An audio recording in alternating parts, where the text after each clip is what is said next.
वाल्मिक राणा 15 आणि 16 डिसेंबरला दिंडोरी आश्रमामध्ये मुक्कामी होता असं तृप्ती देसाई यांनी म्हटलेलं आहे। दिंडोरीनंतर वाल्मिक नाशिकमध्ये आला होता असंही तृप्ती देसाई यांनी म्हटलं। नाशिकमध्ये हस्तरेषा तज्ञाकडे भविष्य पाहण्यासाठी गेला होता असंही तृप्ती देसाईंनी म्हटलंय।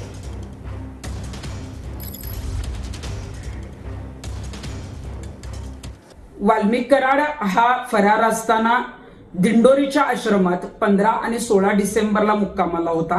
17 डिसेंबरला दिंडोरी आश्रमातून तो निघाला आणि एक धक्कादायक माहिती अशी आता समोर आलेली आहे की 17 तारखेला तो दिंडोरी आश्रमातून निघाल्यावर नाशिक शहरामध्ये शरणपूर रोडला हस्तरेषा तज्ञांकडेही तो गेलेला होता।